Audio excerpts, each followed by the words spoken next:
भगवान श्री कृष्ण की भक्त की कहानी है, जो भगवान की भक्ति में हमेशा डूबे रहते थे। जय श्री हरि। एक गांव में एक निर्धन जुलाहा रहता था। दोनों पति पत्नी बहुत ही मेहनती थे। उसकी पत्नी का नाम कांता और उसका नाम माधव था। सारा दिन काम करते और सुंदर सुंदर कपड़े बनाते, किंतु उनके कपड़ों की उन्हें अच्छी कीमत नहीं मिल पाती थी। फिर भी जो भी मिलता उसमें संतुष्ट रहते। उनके पास टूटी फूटी झोपड़ी थी, उसमें वो अपना जीवन बिता के बहुत सुखपूर्वक और संतोष के साथ वो रहते थे। वो भगवान श्री कृष्ण से प्रेम करते थे, उनकी भक्ति करते थे। दिन भर परिश्रम के बाद जो भी समय मिलता वो भगवान के भजन कीर्तन में बिताते थे। दुल्हा के पास एक पुराना तानपुरा और एक खड़ताल थी। जब भी दोनों मिलकर भजन गाते, तानपुरा बजाता और उसकी पत्नी खड़ताल बजाती। फिर तो दोनों भगवान के भजन में खूब ही मगन रहते। उनको उसके बाद न खाने की चिंता होती, न पीने की। उन्हें कभी अपनी दीनहीन अवस्था के लिए कभी भी कोई भगवान को उल्हाना नहीं दी और कभी भी भगवान जी से कोई शिकायत नहीं की, और इसी प्रकार अपना जीवन प्रसन्नचित्त होकर बिताते थे। जुलाहा की कोई संतान नहीं थी। उन्हें बस इसी बात को लेकर दुख था और चिंता भी थी कि भगवान की भक्ति में हमेशा मगन रहते हैं और उनके पास संतान नहीं है, लेकिन उन्हें भगवान की लीला समझकर उसे स्वीकार कर रखा था और निष्काम भाव से भगवान की भक्ति करते रहते थे। जब उनकी आयु बहुत अधिक होने लगी तो एक दिन उनकी पत्नी ने अपने पति से कहा कि हमारी तो कोई संतान नहीं है। कहते हैं बिना संतान के कोई मुक्ति नहीं होती है। अब हमारी आयु भी अधिक हो गई है, न जाने कब बुलावा आ जाए। मरने के बाद हमारी चिता को अग्नि कौन देगा? कौन हमारे लिए तर्पण आदि कार्य करेगा? कैसे हमारी मुक्ति होगी? तो पति ने उससे कहा कि तू चिंता क्यों करती है? ठाकुर जी हैं, वो सब देखेंगे और उन्हीं से ही सब कुछ कह दो और तुम चिंता किसी बात की मत करो। उसने अपने कहा पत्नी से कि ठाकुर जी है ना, वो सब देख लेंगे, यह पर तुम चिंता मत करो। लेकिन वो चिंता में डूब गया। उसके मन में विचार आया कि श्री कृष्ण की एक बाल मूर्ति ले आते हैं, और घर आकर बोला, तुझे चिंता की कोई बात नहीं है। देखो, मैं तुम्हारे लिए ये बाल गोपाल ले आया हूँ। अब से ये हमारा पुत्र है। हमारे कोई संतान नहीं है, लेकिन यह भी इसकी इच्छा है। हम इनको ही अपना पुत्र बना लेंगे और इनको ही प्रेम करेंगे। यही सारे हमारे पुत्र का दायित्व पूरा करेंगे। पत्नी अपने पति की बात सुनकर बहुत प्रसन्न हुई। उसने बाल गोपाल को अपने हृदय से लगा लिया। बोला, आप ठीक कह रहे हैं। दोनों पति पत्नी यही हमारा लल्ला है। एक जगह को साफ करके उनके बैठने का स्थान बनाया और चौकी लगा दी।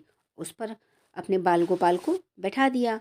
उस दिन से जुलाहा का नियम हो गया कि प्रतिदिन वो गोपाल को स्नान कराता, उनको धुले हुए वस्त्र पहनाता और अपने पुत्र की तरह उनको लाड दुलार करता और उन्हीं के सामने बैठकर भजन कीर्तन करता और वहीं सो जाता। वो भगवान की भक्ति में ही रमा रहता।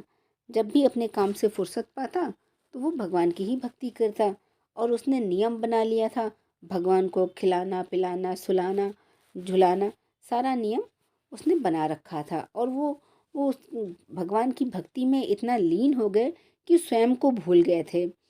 उनको जो है सारा वो काम करते, भगवान को सुलाने के बाद ही वो भी सोते। धीरे धीरे प्यार करते, वो उन्हीं के हिस्सा हो गए थे और उनका रोज नियम हो गया था।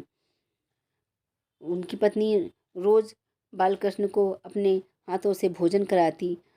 उनको ऐसा प्रतीत होता जैसे उनके पुत्र ही भोजन कर रहा हो। उन दोनों के निश्चल प्रेम को देखकर भगवान बहुत प्रसन्न हुए और उन्होंने अदृश्य रूप में आकर स्वयं भोजन खाना प्रारंभ कर दिया। उनकी पत्नी प्रेम पूर्वक भोजन कराती और भगवान को भी उनसे प्रेम हो गया था। भगवान को लगता जैसे वो अपनी माँ से ही भोजन कर रहे हों और प्रेम पूर्वक हर कौर को वो खाते थे।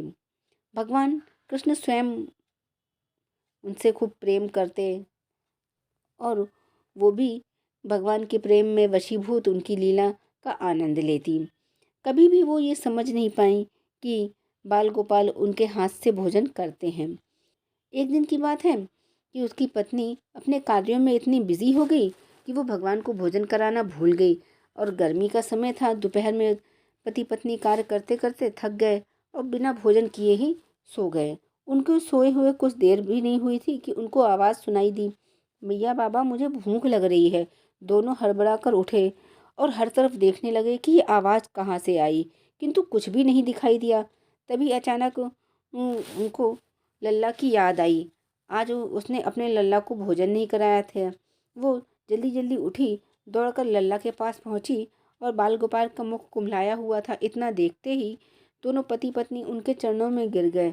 दोनों ही की ही आंख से आंसू बह रहे थे। लल्ला जह जह बोलकर तुरंत ही भोजन ले आई और न जाने कैसा प्रेम उबड़ा, उसने लल्ला को उठाकर अपनी गोद में बैठा लिया और भोजन कराने लगी।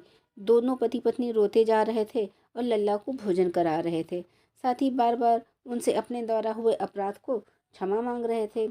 ऐसा अगाध प्रेम देखकर भगवान भी द्रवित हो गए। भगवान तो अंतर्यामी हैं, उनके प्रेम में जो उन्होंने उनको साक्षात रूप में जो है प्रकट हुए और अपने हाथों से अपने रोते हुए माता पिता के आंसू पोंछे और बोले, भक्त मैं तुम्हारी भक्ति और प्रेम से बहुत प्रसन्न हूँ। तुम जो चाहो वो मर तुम जो चाहो वो वर मांग लो, तुम्हारी प्रत्येक इच्छा को मैं पूरी करूँगा। इतना सुनते ही दोनों भगवान के चरणों में गिर पड़े और बोले कि आप हमसे प्रसन्न हैं, स्वयं हमारे सम्मुख हैं। हमेरा हमारा तो जीवन सफल हो गया, धन्य हो गया, इसके अधिक हमें और क्या, बस इतना ही हम चाहते हैं। तब भगवान बोले, यदि तुम चाहो तो मैं तुम्हारे जीवन में संतान के अभाव को समाप्त कर दूंगा, तुम्हें एक सुंदर संतान भी दे दूंगा। ये सुनते ही दोनों पति पत्नी बोले, नहीं भगवान, अब हमको संतान नहीं चाहिए। उनका उत्तर सुनकर भगवान ने पूछा, क्यों? अपने जीवन की कमी को पूरा करने के लिए तुम्हें मुझको अपने घर में लाए थे?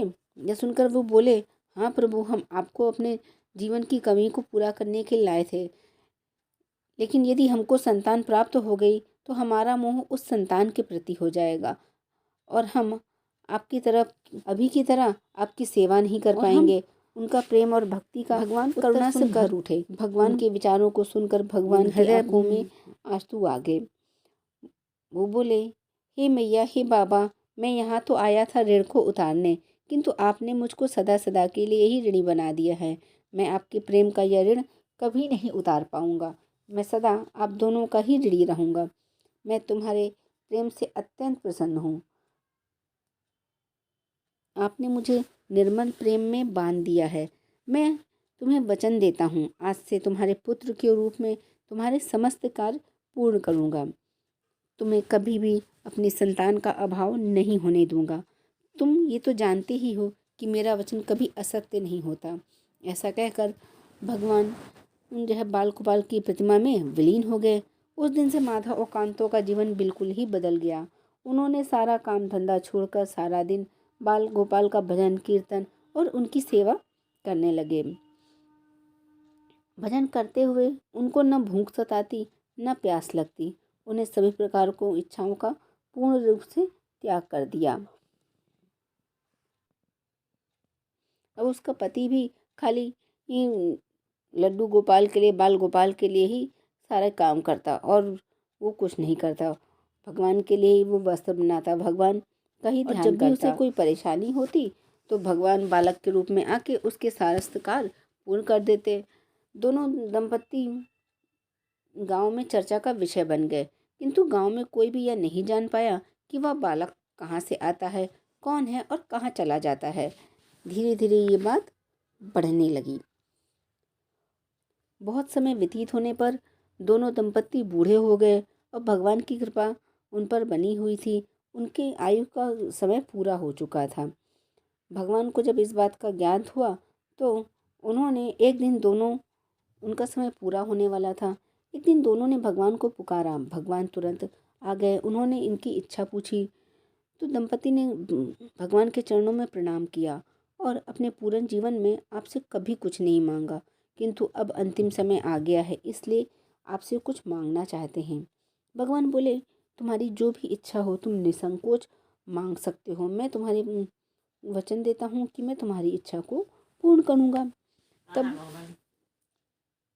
तब भगवान बोले कि मैं तुम्हारे प्रेम में डूबा हूँ। वृद्ध दंपति बोले, हे नाथ, हमने अपने पुत्र के रूप में आपको देखा है।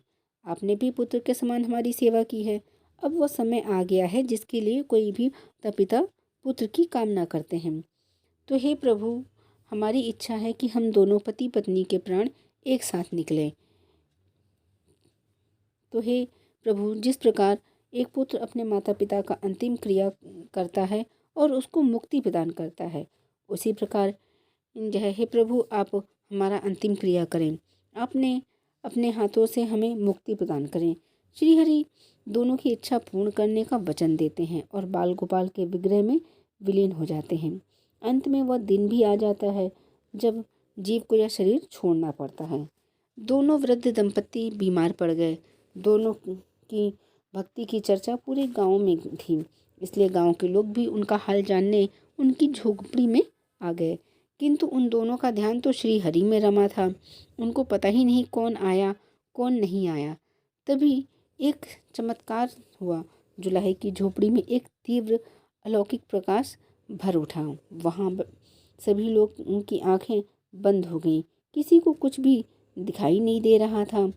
कुछ लोग तो झोपड़ी के बाहर आ गए तो कुछ वहीं धरती पर बैठ गए। तभी भगवान अपने श्री हरि चतुर्भुज रूप में प्रकट हुए और उनकी शोभा समस्त सृष्टि को अलौकिक करने वाली थी, जो वातावरण में एक दिव्य सुगंध भर दिया। वे अपनी मंद मंद मुस्कान से अपने भक्त माता पिता की ओर देख रहे थे। उनका यह दिव्य रूप देखकर वृद्ध अत्यंत आनंदित और मंत्रमुग्ध हो गए। अपने दिव्य दर्शनों से दोनों को तप्त करने के बाद भगवान लीलाधारी समस्त सृष्टि के पालन करता वहीं उन दोनों के निकट धरती पर उनके सिरहाने बैठ गए। भगवान ने उन दोनों की भक्तों का सर अपनी गोद में रख लिया, उनके शीश पर प्रेम पूर्वक अपना हाथ रखा। उसके पश्चात उनके आंख बंद कर दिए। इतना करते ही वे दोनों के प्राण निकल गए और वो श्री हरि में ही विलीन हो गए।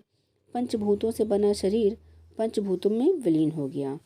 कुछ समय बाद प्रकाश खत्म हो गया तो लोगों ने देखा कि वहाँ पर ना वो दंपति थे न ही वो लड्डू गोपाल। वहाँ पे सिर्फ फूल ही फूल पड़े थे और जिनसे सुगंध आ रही थी। सब लोगों ने उन फूलों को उठाया और साथ में ले चल लिए गंगा जी में विसर्जन करने के लिए, और भगवान का गुण गान करते हुए वो लोग जा रहे थे।